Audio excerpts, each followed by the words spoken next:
વરિયાળી પકવતા ખેડૂતો મુશ્કેલીમાં મુકાઈ ગયા છે। વરિયાળી ખેતરમાં રોગે દસ્તક દીધી છે। પાકમાં કાળીઓ અને રાતડીઓ નામનો રોગ જોવા મળ્યો છે। રોગ આવતા ખેડૂતોના ઊભા પાકમાં નુકસાનની ભીતિ સેવાઈ રહી છે। ખેતરના આખા ફાલમાં નુકસાન થવાની શક્યતા છે। ઊંઝા અને વિસનગરમાં વરિયાળીને નુકસાન થઈ શકે છે। 1 વીઘાના વરિયાળીના વાવેતરમાં ખેડૂતોનો 15 થી 20 હજાર ખર્ચ થાય છે। રોગ ન આવે તો ખેડૂતોને ફાયદો થાય છે અને યોગ્ય ઉપજ મળે છે। મહેસાણા જિલ્લામાં અંદાજિત 3000 વધુ ખેડૂતો વરિયાળીનું વાવેતર કરે છે। વધુ પડતા પાણી સહિતની બાબતોના કારણે વરિયાળીમાં રોગ આવે છે। उत्तर गुजरातना विस्तारनी अंदर वरियाळीનું વાવેતર મોટા પ્રમાણની અંદર થાય છે। વરિયાળીની ખેતી કરતા ખેડૂતો આપણી સાથે છે। અત્યારે હાલ વાવેતર થઈ ચૂક્યું છે, પાક લેવાની શરૂઆત થશે, પરંતુ રોગ આવી ચૂક્યો છે અને જેના કારણે ખેડૂતોને ભારે નુકસાનીનો સામનો કરવાની નોબત આવી રહી છે। ખેડૂતો આપણી સાથે, તેમની સાથે વાત કરીશું। કેટલા રૂપિયાનું વાવેતર ખર્ચ કરવો પડતો હોય છે અને આ પ્રકારનો રોગ આવે એટલે કેટલા રૂપિયાનું નુકસાન થતું હોય છે? 10 થી 12 હજાર રૂપિયા ખર્ચો થતો હોય છે અને દવાઓ જંતુનાશક માટેનો બધો ખર્ચો બહુ વધી જતો હોય છે, એટલે અમને આ રોગ આવે એના પ્રમાણે અમને કંઈ મળતું નથી રહેતું। કેટલા રૂપિયા ખર્ચો કર્યો તો કેટલા વીઘાની અંદર વાવેતર કર્યું હતું? 1 વીઘાની અંદર ખર્ચો કરેલો અને 10 થી 12 હજાર રૂપિયાનો ખર્ચો થઈ જાય છે અમારે છંટકાવ ને બધા। છંટકાવ કરો પછી પાક બચે છે, નથી બચો, શું સ્થિતિ? બહુ એટલું બધું રિઝલ્ટ પછી મળતું નથી જ્યારે રોગ આવી જાય છે ને પછી, એટલે આખું ઘર ખાલી જ થઈ જાય છે આ રીતનું। બરાબર। આમ એપ્રોક્સ કેટલું 1 વીઘાની વાવેતર કરો તો કેટલું ઉત્પાદન થતું હોય છે રોગ ના આવે તો? રોગ ના આવે તો થતું હોય છે અને અમને રોગ ના આવતો તો ગયા વર્ષે મેં 85,000ની આજુબાજુની વરિયાળી મેં લીધેલી હતી। બરાબર। આ વખતે રોગ આવ્યો છે, કેટલા રૂપિયાનું નુકસાન થશે? આ વખતે મને નથી લાગતું કે કંઈ સારું એવું બેનિફિટ થાય મને। આખા જિલ્લાની વાત કરવામાં આવે તો આખા જિલ્લામાં કેટલા ખેડૂતો વરિયાળીની ખેતી સાથે સંકળાયેલા છે? કેટલા લોકોને આ પ્રકારનો રોગ આવ્યો છે અને કેટલા લોકોને નુકસાન થાય તે પ્રકારની શક્યતા સેવાઈ રહી છે? મહેસાણા જિલ્લામાં 4 થી 5 હજાર ખેડૂતો વરિયાળીની ખેતી કરી રહ્યા છે, જે અંદાજે 6000 એકર જેટલું વરિયાળીનું વાવેતર થયું છે। વરિયાળીમાં ખરેખર કાળીઓ અને સાકરીઓ આ બે રોગ અંતમાં વધારે આવતા હોય છે। આ આવવાનું કારણ વધુ પડતું યુરિયાનું પ્રમાણ અને પિયતનું વધારે પડતું પાણી આપવામાં આવે તો આ રોગ વધારે ઝડપી ફેલાય છે। આ જો પહેલેથી જ યુરિયાનું પ્રમાણ ઓછું આપવામાં આવે અને પાણીનું પ્રમાણ પણ માપસર આપવામાં આવે અને એકાંતરે પદ્ધતિ જો પાળિયામાં પાણી આપવામાં આવે તો આનું કંટ્રોલ વધારે થાય છે। તો જૂનાગઢ માર્કેટિંગ યાર્ડમાં ખેડૂતોની મગફળી તેમજ સોયાબીનની ટેકાના ભાવે ખરીદી ચાલુ છે। અંદાજિત 2300 થી વધુ ખેડૂતોએ ટેકાના ભાવે મગફળીના વેચાણનું રજીસ્ટ્રેશન કરાવ્યું છે, પરંતુ હાલ ટેકાના ભાવે ખરીદી ખુલ્લામાં થઈ રહી છે। ત્યારે આવનારા દિવસોમાં કમોસમી વરસાદની શક્યતા વ્યક્ત કરાઈ છે। ત્યારે જો વરસાદ પડશે તો ખેડૂતોને નુકસાન થવાની શક્યતાઓ રહેશે। તો આ તરફ યાર્ડના સેક્રેટરીએ જણાવ્યું છે કે જો વરસાદ આવશે તો તમામ મગફળીને શેડમાં રાખવામાં આવશે। યાર્ડ પાસે મોટા તેમજ નાના શેડ મળીને કુલ 11 શેડ છે। આવનારી પરિસ્થિતિને પહોંચી વળતા યાર્ડ સક્ષમ હોવાનું જણાવ્યું।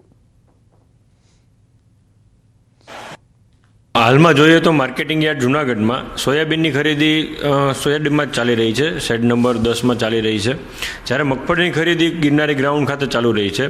પરંતુ વરસાદની આગાહી હોય અમારો આગમજતીના પગલાં રૂપે અમે તૈયારી રાખી છે। અન્ય શેડમાં ખરીદી શરૂ કરાવી શકીશું। વરસાદના 1-2 દિવસ આગળ કમોસમી વરસાદના 1-2 દિવસ અગાઉ જ્યારે અમને એવું લાગશે કે વરસાદ પડવાની સંભાવના છે ત્યારે અમે તે ખરીદીનું સ્થળ બદલાવી અને શેડમાં લઈ લેશું। તો ખેડૂત દિવસની ઉજવણીના ભાગરૂપે કિસાન કુંભ મેળાનું આયોજન કરાયું હતું।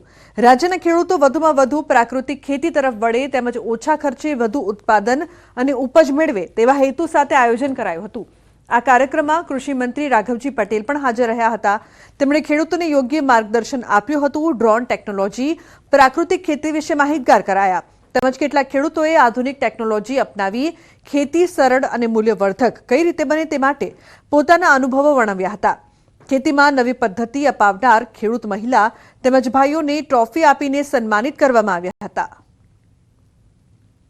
ખેડૂતોનો ખેતીમાં પ્રાકૃતિક ખેતી તરફ વધુ વળે, મૂલ્યવર્ધન ખેતીના ઉત્પાદિત ચીજોનું વધુ થાય, ખેડૂતોને પોષણક્ષમ ભાવો મળે, ટકાઉ ખેતી કેમ થઈ શકે, આ દરેક વિષયો અને ડ્રોન ટેકનોલોજીથી ખેતીને માં વધુ એનો ઉપયોગ થઈ શકે, આ દરેક બાબતોને લઈ ખેતી માટે ખૂબ જ જરૂરી એવી બાબતોના વિશે માર્ગદર્શન અને ચર્ચા વિચારણા કરી. મારા ગામની અંદર બાજુના ગામડામાં તેમજ હું બીજા જિલ્લામાં પણ જ્યાં 100 વીઘાની આજુબાજુ ખેતરનો મને ઓર્ડર મળે છે ત્યાં હું ડ્રોન દ્વારા છંટકાવ કરવા જાઉં છું. અને ડ્રોન દ્વારા જે હું તો બહેનોનો એવું કહેવા માંગુ છું કે તમે પણ નમો ડ્રોન દીદી બનો અને આ ડ્રોનનો લાભ લો. અત્યારે જે ટેકનોલોજી આવી છે ખેતીની અંદર અને એમાં સારી એવી ઇન્કમ અને સામે ખેડૂતોને બી ફાયદો છે. જે ડ્રોન દ્વારા ખેડૂત છંટકાવ કરે છે પોતાના ફાર્મ ઉપર તો એને પણ લેબર વર્કનો બચાવ થાય છે. તો ભાવનગરના સિહોરમાં ભારત ડીએપી ખાતરમાંથી પથ્થર અને કાંકરા નીકળવાની ઘટના સામે આવી છે. ભડલી ગામમાં એક ખેડૂતે ખરીદેલા ભારત ડીએપી ખાતરમાંથી પથ્થર અને કાંકરા નીકળ્યા. વાવણી માટે પાયાનું ખાતર ગણાતા ડીએપી ખાતરમાંથી પથ્થર અને કાંકરા નીકળતા ખેડૂતોમાં રોષ ફેલાયો. જોકે ખેડૂતે સિહોરના ડેપોમાંથી 2 બોરી ખાતર ખરીદ્યું હતું. આ ખાતર ખેતીની જમીનમાં નાખવા માટે બોરીઓ ખોલતા અંદરથી ખાતર અલગ જ રંગનું નીકળ્યું હતું, જેમાં કાંકરા, પથ્થર અને માટી નીકળી હતી. આ ઉપરાંત ખેડૂતો પણ આરોપ લગાવ્યો હતો કે તેને આ ખાતરનું પાકું બિલ અપાયું ન હતું અને સાદા કાગળમાં બિલ આપ્યું હતું. ભારત ડીએપી ખાતર આવી રીતે ભેળસેળવાળું નીકળતા ખેડૂતોમાં રોષ ફેલાયો છે. એક બાજુ ડીએપી ખાતરની અછત છે અને બીજી બાજુ ભેળસેળયુક્ત ખાતર નીકળતા ખેડૂત મૂંઝવણમાં મુકાયા છે. ત્યારે ખેડૂતોનો આક્ષેપ છે કે આ પહેલા ખાતરના 4 થેલા સાથે ફરજિયાત નેનો યુરિયા લેવાની ફરજ પાડવામાં આવી હતી. 21 તારીખે 2 બોરી મગાવેલી સિહોર ડેપોમાંથી, તો અહીંયા વાવવા ખોલી બેગ તો એમાં એકલી ધૂળ ને કાંકરા જ નીકળ્યા. એટલે મેં ભાગ્યાને કીધું, મેં કીધું આ વાવતાની ન વાવી, બોલે આ ખેડૂતને છેતરે છે અને જ્યારે તમારે જોતું હોય ત્યારે ડીએપી મળતું નથી ને 1300-1350 રૂપિયાનો ભાવ લે છે.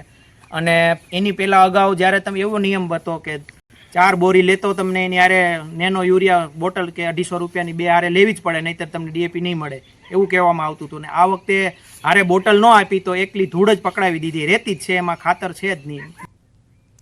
તો દિયોદરના ડુચક